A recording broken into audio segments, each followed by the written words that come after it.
Јас би започнала со едно многу интимно и можеби едно од најтешките прашања. Која е Ирена Лозана? Здраво, да. За мене ми се чини дека во изминатиот период, посебно во последниве десетина години, навистина едно од најтешките прашања, бидејќи во толку многу работи се вклучив во животот, толку многу работи правев што просто и самата не можев да си објаснам. И затоа ќе тргнам од оние најосновните, најважните. Пред се, јас сум жена, јас сум мајка на 3 деца, сум сопруга, сум посебен родител на дете со посебни потреби. Надвор од семејните, да речем, овие определби, сега во моментов сум ментор за родители со деца со невродивергентни состојби. Во моментов исто така работам и во дневниот центар Доза среќа за деца со Даунов синдром. Таму предавам инклузивна јога, за невродивергентни деца, зумба вежбаме заедно, емоционална интелигенција, и надвор од тоа други активности кои што во текот на годината ги организираме. Настани, волонтерски активности и така натаму. Да речам, до тука негдека би завршила. Ова вака изгледа дека малку се 24 часа да се биде Ирена Лозана. Со толку многу ангажмани и со толку многу активности кои што воопшто не се едноставни, а се хумани и се човечки и придонесуваат некој да се чувствува важен во општеството, да се чувствува ангажиран, да се чувствува подобро за себе и за својата околина. Дали е тоа нешто што ти го носеше како порив од секогаш или едноставно ситуацијата на родител на дете со посебни потреби те доведе во ситуација да размислуваш поинаку и своите таленти, твоите желби, своите мисли и убедувања да ги преточиш во сите овие ангажмани кои што се безмалку навистина благородни, ајде така да речеме. Искрено, да, дефинитивно состојбата на моето дете, да речам, до некаде го поттикна сето тоа да биде во волку голема мера, затоа што во изминативе десетина години, ако не и повеќе, 12, толку многу активности се имам вклучено, имам организирано толку многу настани, да понекогаш изгледа дека се малку 24 часа, исто така и планинарам, например, надвор сето тоа, јас си удам на зумба за моја душа, не само што држам часови, но се обидувам да ги вклучам децата во многу од моите активности. Прво и основно, нели, кога ќе решиш ќе бидеш на некој друго место, ќе создаваш вредност за некој надвор од дома или за заедницата, за сега да речеме најмногу за оваа заедница кој што има деца со попреченост или лица со попреченост воопшто. Но јас се обидував цело време во се што правев и се уште истото го правам, нели, кој е дето, јас имам 3 деца, колку се со возраста, кој може да доаѓа, кој може да учествува, кој може да волонтира заедно со мене, така да сакав да ги спојам и тоа што јас го правам, и тоа што јас го живеам, и да бидам и присутни во животот на децата. Значи, не е да исчезнам од дома и да ме нема затоа што навистина се случува од 9 да излезам 9 да се вратам дома. И тоа е цел ден неприсутност, но во пола од тој ден и децата се со мене, барем сега помаливе да речам. Големиот веќе си има своја работа. Така да тоа ме поттикна многу посилно. На почетокот кога видов дека нема поддршка, значи системска, и нели кога ќе посебно со деца со аутизам или и други невродивергентни, но аутизмот како најсложена состојба едноставно те става во некоја позиција кај што велиш дека ние не можеме да бидеме прифатени со нашиве карактеристики, тоа на што ни се случува. И нели идејата на една мајка е па сега ако не може системот да ме прифати, дај јас да се обидам да го направам системот посвесен да биде малце поотворен за моето дете. Така да јас тоа тргнав да го правам и затоа и толку многу и енергија и сила и вложување, нели, кога нешто сакаш да направиш, умот е отворен на многу места и секаде каде што имаше некаква шанса да можам да кажам, да зборувам, да придонесам, да споделам, Јас ја искористував таа шанса и одев таму и правев нешто. Затоа и така изгледа дека е стварно многу активности. Зошто во последно време многу се зборува за инклузивност и за инклузивниот развој. И тоа прашање не дека не било присутно и порано или дека немало потреба од него, меѓутоа ајде да речеме последниве десетина години постојано се зборува за инклузивноста секогаш и се врзува таа секогаш со лицата со посебни потреби, дали тоа посебно во образовниот систем и посебно со децата. Докаде сме со тој процес? Дали воопшто можеме да зборуваме дека нашите институции, сите оние надлежни за нашиот образовен систем придонесуваат, се заинтересирани за да го имплементираат таа инклузивност или уште имаме долг пат за одење? Имаме ние уште долг пат за одење со тоа што ние сега после 5 години ми се чини отприлика, ако не се лажам, од како е донесен законот за инклузија, нели, за основно образование, за средно образование се уште не е донесен, ние се враќаме чекор наназад, нели? Нештото кое што ние родителите кога го донесоа законот, реков чекај малце, како они планираат ова да го направат, затоа што не е возможно. Она што јас го гледам, бидејќи сега сум во сите овие, да речем, водата на инклузија, инклузија и се зборува за инклузија и кој се побарува да биде инклудиран, како да биде инклудиран, нели? Најчесто инклузијата се поврзува со лицата со попреченост и сега пак ќе речеме најчесто во образовниот систем, нели, и во основното образование градинките исто се оставени на маргините да се снаоѓаат сами со себе, иако раниот детски развој е најважен од се. Сега, после толку многу учење и правење и работење, и со градинките работев 2 години, видов колку е тажно што тој период се пропушта. Тука да се работи со децата кои што можеби имаат потешкоти. Нели, инклузијава која што, нели, ќе рече инклузија. Тоа е многу голем и широк поим, кој што секој различно го разбира, искрено кажано, значи секој по своите потреби, значи ќе што за лица со попречено, што други категории на луѓе кои што се чувствуваат и дискриминирани.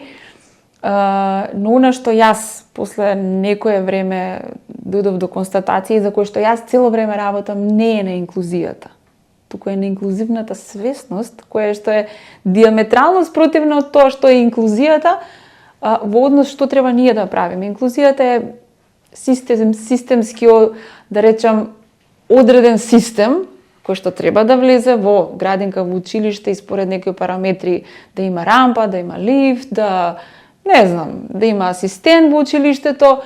Тоа е инклузија на начинот на кој што се обидува системот да ги вклучи луѓето и тоа е многу елементарен, да речам. Бидејќи ако нема инклузивна свесност, кога секој човек од него тргнува сето тоа, дали ја ќе бидам инклузивен или нема, попусто и ако имаме рампа, и ако имаме лифт, нели, кога некој нема ни да ме погледне, нема ни да ми отвори вратата, јако можеби можам сам. Или па спротивно тоа, нема рампа, нема лифт, нема услови, ама студентите ќе го кренат другарот и ќе го несат горе. Зашто? Затоа што имаат инклузивна свесност, а не дека толку фалела рампата или, нели, лифтот. Не велам дека не треба да ги има и дека не треба да се трудиме системски да ги уредиме и просториите, и услугите, и начинот на, нели, на услужување за да може да биде добар за сите, но е далеку од тоа. Очекувајќи дека ако има некаков закон и дека сега завршено. Напротив, мислам дека само ги пикнаа во огин сите со законот и родителите, и децата, и наставниците, посебно наставниците.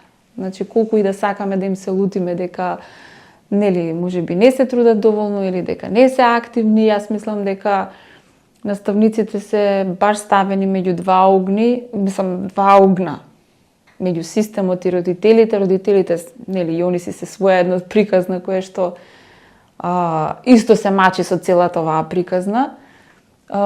Нив им е тешко, не успеваат.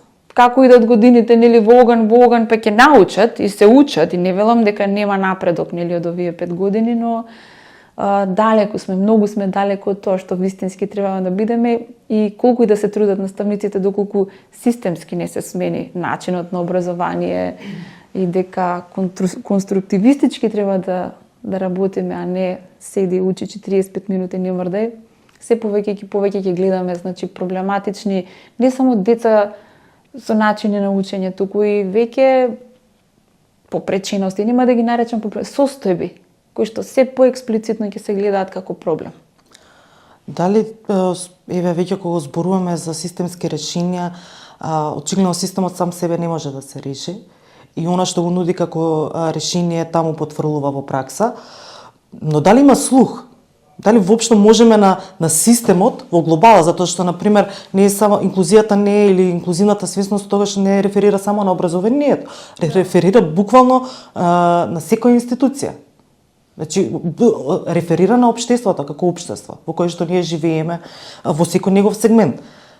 Дали, еве, ајде да се фокусираме на системот, затоа што многу работи ни зависат од него во секојдневниот живот, дали воопшто има слух за да научи, да напредува, освен да потврлува во сопствените решенија. Што се однесува за лицата со попреченост, сега можам за нив малце повеќе да зборувам, затоа што и други категории, сега тргнувајќи од насилство, зборам каде што нели навистина се бара поддршка, семејства во социјален ризик од разли категории, ќе зборувам за нели посебните. Прво и основно нешто кое што се зборува 10 години, 12, повеќе, не знам, не постои, не знам ни од кога. Регистар не постои како основна системска алатка, значи најосновна, без тоа не можеме да тргнеме и било што да правиме. И тој регистар се чека и се прави, не знам беше од кога, колку имало и пред влада, и пред собрание, и спиење пред собрание од родители со деца со посебни потреби, нели, за да се дојде до тоа. Кога веќе ние тоа системот тоа не може да го возможиш, каде ќе одиме понатаму? Значи, каде можеме да мрднеме понатаму? И ако нешто, да речам, некој од родителите или воопшто од лицата со попреченост може да види како, еве, да, инклузивност има, мислам дека тоа е само заради свесноста на тој службеник во моментот кој што го обслужува тоа лице. Мислам дека само на тоа едно ниво, ако ние почнеме да се почитуваме да работиме, тука можеме да создадеме некаква разлика сега во моментов, а инаку јас лично системот на вистина со нула го бројам од причина што јас нема да се нервирам понатаму. Затоа што посебниот е толку е. Имате овде поддршка? Немаме. Има психолошка поддршка за родители? Немаме. Има психолошка поддршка? Немаме. Менталното здравје, значи буквално се претвори во Килиманџаро планина, а ние упорно не можеме. Сега ние во центарот, фала Богу, обезбедивме оваа година, имаше за Василица. Имаше се собра на улица и собравме пари, така да ние оваа година ќе имаме психолошка поддршка за децата и за родителите во центарот. Што мене да се излезе на улица. Да, требаше, значи, и други луѓе да се ангажираат за да собереме пари, за да само да го платиме, значи, психологот. Сакам да речам, ние правиме нешто затоа што велиме, слушај, таму нема веќе што да чекаме. Тоа веќе долго време се зборувало, децата порасна, значи, да речам, се губи време. Едноставно, во тинеџерски години, кој со кого да зборува? Раниот детски развој веќе ако пропуштиме, бидејќи јас сега она што веќе, да речам, малце го испилтрирам, сега си работам со семејства. Значи, јас работам директно со семејствата, да се интегрира семејството. Значи, тоа е мојата менторска работа. Значи, логопедот е една работа, дефектологот е друга работа. Значи, сите си имаат своји функции, никој никого не треба да му го одзема местото. Но родителите го немаат капацитетот, затоа што се фатени и во, да речем, целово лудило на системот. За попреченостите немаат поддршка од СИМПО, од МКФ, доволна. Тие минимум, значи до минимум даваат некаква поддршка, но она што повеќе треба затоа што се распаѓаат семејствата. Самуваат, тагуваат со години, се губи раниот детски развој затоа што не сакаат да си речат чекај ќе провериме, па нека и е. нели одиме на тоа, ајде кога ќе на 4, на 5 ќе прозбори како Чичо, како Вујче, и веќе сме го изгубиле раниот детски развој, што е тажно. Затоа што родителите ја немаат таа поддршка да им речеме, нема време за тагување, дај да видиме што можеме повеќе да направиме. И само за да се сврти тоа нивно чувство, треба поддршка, психолошка, разговор. Не е дека треба да ги караме или па вие знаете или знаете, знаат толку колку што знаат. Така да сега јас сум сконцентрирана максимално на тоа да го правам и само тоа сакам сега да го правам. Од сите активности што ги правив, нели секако настаните ми се нешто кое што секако продолжувам да правам, но тоа е неколку пати во годината, активности да, но сега сум сконцентрирана максимално да им помогнам затоа што кога ќе изодиш едно семејство од почеток до крај, 3 месеци трае, да речам, мојата програма, која што е минимум 3 месеци, затоа што попусто е да мислиме дека еднаш два пати ќе се видиме. Кога ќе видиш на крајот на денот по-спокојни родители, дека веќе знаат каде тргнале, каде. И сето тоа од моето искуство, кое што јас нели барав сама и таму, и ваква обука, и ваква, и таква обука. Јас мислам дека се што имаше да се посети, да се научи, да се види, да влегував нели и во невронаука, и тоа го истражував, и тоа го учев, јога, тоа истражував, учев, ајурведа истражував, учев. Значи сите алопатски, да речем, аспекти кои што ги имаме во алопатската медицина, едноставно сакав од сите страни да бидам подготвена за моето семејство, прво за моите деца, за да можам да му помогнам на другите.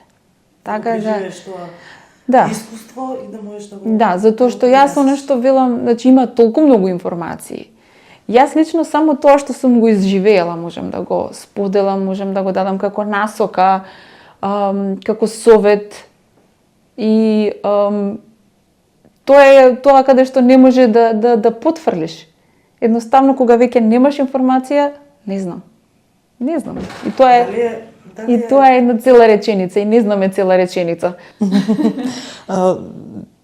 Дали родителите кои што имаат деца со посебни потреби, претпоставувам дека во самиот старт кога ќе се соочат со тој проблем, се можеби очени, револтирани, прво им се јава без зошто ова на нас ни се случи, потоа преминуваат во очена ситуација затоа што ги се соочуваат со она што ги очекува во иднина. И не сите се спремни, прето само и од тука произлегуваат и семените караници, расправи и така натаму. Меѓутоа, колку се отворени според твоето искуство да побараат помош?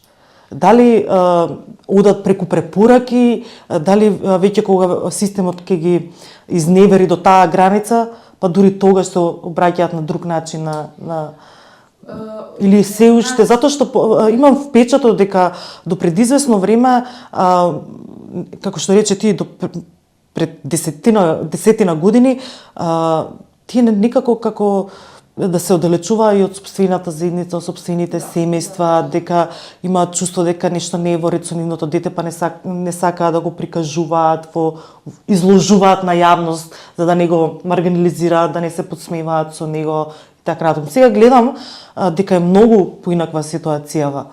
Ма тоа е веќе доста долг временски период да се стигне до тој степен. Значи, тоа што велиш дека луѓето, нели, семејствата се осамуваат, се уште е огромен бројот на семејства кои што се осамени, се осамуваат, значи не излегуваат надвор, децата немаат социјална интеракција, значи мал е бројот.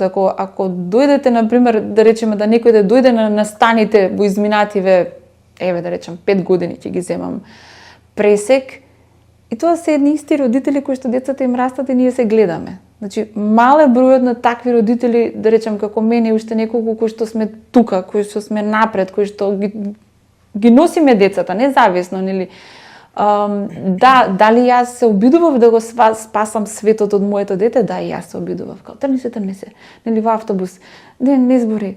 Сега си викам, како не ќе разберат што е аутизам, затоа што толку многу луѓе ми имаат прашано, а што е во суштина тоа? Ние не знаеме што е тоа и не знаеме ни како да се однесуваме.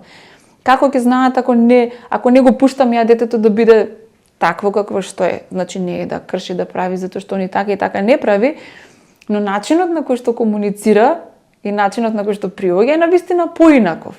Но они треба да го видат за утре да знаат дека тоа е тоа. И да се чувствуваат и самите луѓе пријатно во, Да. а не со резервирано, затоа што Стравот е главната стравот, боја. да. Стравот е главната, да речем, позадина, она што ќе можеме да го видиме кога ќе сретнат дете. Значи, едно е кога ќе ти сретнеш детенце во количка или без рака, без нога, или видлива попреченост, веќе си во некаква рамка дека аха, тука можам вака или вака да се однесувам.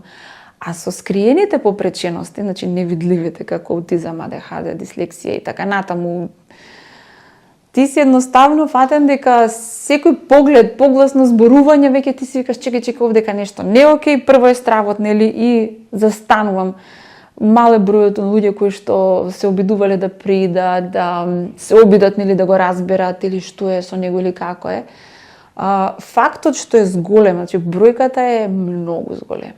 Значи страшни се бројките. Сега на една конференција пред еден месец кога бевме, значи АДХД-то, значи како се уште, значи светот, ние каскаме позади светот, ама АДХД-то е, да речам, не е состојба како аутизмот. Според одредени медицини тоа е дисбаланс кој што носи, да речам, потекнува од невродивергентна поинаквост, но со самото тоа што системот е таков како што е, они значи појавуваат многу ригидни, многу како да кажам, потешкотии кои што ги имаат во живеењето, значи не може да функционираат, многу често се прегорени. АДХД-то е многу често залепено за аутизмот како состојба. Бројките се огромни. И сега луѓето сакаат некад, едноставно секој кој што ќе го прашаме денеска, дали познаваш ти некој кој што има дете дали со некаква попреченост? Секој има, дали комшичето, дали дома, дали кумот, дали братучетката, значи секој веќе е допрен. И тоа е една од причините за кои што велиме дека можеби има поголема инклузија. Сите се посвесни затоа што веќе тука им е пред врата дека они мораат да научат нешто, вака така затоа што веќе им е во околината, но дали знаат како луѓето да се подготват? Не знаат. Тоа сигурно сум дека не знаат, затоа што треба малце поинаков пристап кон себе, за да не велам дека многу треба да се направи. Напротив, треба многу малку да се направи. За да бидеш инклузивен, свесен, во суштина едно од најубавите работи, значи љубезноста и отвореноста да се помогне, тоа е тоа кое што е потребно. Значи не треба да се знае се за аутизмот. Родителот е тој кој што знае. Еве, аутизмот го земам како најсложена состојба. Не треба да знаете се, само треба да бидете отворени да прашате дали може да помогнам, дали треба да помогнам или можеби да се тргнем на страна. Едноставно. Тоа ќе биде како на таа мајка или татко или на тоа семејство денеска да сте им дали еден најубав подарок. Велиш каскаме ние за светот до кога? Како да работиве? Не знам, некој сега во сабота нешто ќе се наределе планетиве. Очекуваме нели сите. Искрено така како што оди светов, враќаме наназад. Се враќаме наназад во однос на еве таа инклузивна свесност. Да, дека има одредена категорија на луѓе кои што одат нагоре, но многу е мал бројот. Но како и да е. Јас кога ќе се погледнам себе си колку јас можам да направам, нели едно време толку многу се давав, се изморив и реков јас веќе ова нема логика да го правам. Но од друга страна па кога ќе си речеш да, ама што ќе правам со себе? Дали се ја пак ќе се вработам затоа што работев во T-Mobile, работев, не знам, на проекти на амбасада. И јас од таму излегов затоа што реков јас сакам првен да го раководам моето време и мојот живот, и јас сакам да правам нешто што ќе му вреди, ќе вреди на планетава, на луѓево. Нели, тоа знае да истроши како волонтер, како некој кој што сака да го менува светот, но после сватив дека јас нема да се тргнам од ова, затоа што јас знам дека мене ќе ме нема, инклузија нема да има. Значи јас сум веќе на чисто со тоа дека мене ќе ме нема. Значи и не знам и 80 години да живеам, јас не верувам со ова како што ние се движиме, не верувам дека ќе имаме некаква кој знае каква инклузивна свесност. Но тоа не значи дека јас не можам денеска да правам најдобро што можам да правам за да подигнам дали семејствата со кои што работам. ако едно семејство е поспокојно, полни раце радост, и како резултат на сето тоа, како јас да бидам, а да не се трошам толку, како да можам да го споделам цело мое знаење, искуството, тоа што јас сум го видела, што многу родители може би знаат и повеќе од мене во некои аспекти, но треба да се охрабриме да зборуваме гласно. Затоа и го направив подкастот, значи сега од пред 1 месец имам подкаст. Каде можеме да следиме? На YouTube канал на вашиот? На YouTube канал е, се уште јас се обидувам да се справам, затоа што некако стихино се случи да го правам тоа, иако многу го посакував, да речам, неколку месеци размислував и се случи, ама така наеднаш, и реинспирира се, вика. Подкастот е за родители, посебни родители и едукатори, нели сите оние кои што се занимаваат со децата. Не само со посебните, туку со децата воопшто, затоа што кога размислував кои ќе бидат моите слушатели, како ја најбрзо и најефикасно да го спасам светот, како најефикасно го спасам светот, секогаш се враќаше на родителите, се враќаше на едукаторите, на градинките. Нели, во раниот детски развој, кога ќе се стави таа подлога на едно дете со поубави вредности, полесно може понатаму да се создава еден граѓанин на светот. И родителите, едукаторите некако беа најтенката точка дека ако на нив им се помогне, сега во овој момент, ако нив им се даде поддршка, и следните генерации може да бидат подобри. Барем ја така се надевам, некако така. Така сакам да си мислам. Јас мислам дека со оваа мисли можеме да заокружиме, затоа што останатите мисли можеби пак ќе не вратат назад кон песимизмот. Да. И ти посакувам многу среќа, многу успех и многу семејства кои што ќе бидат и ќе останат среќни, и ти и нивните деца. Благодарам многу.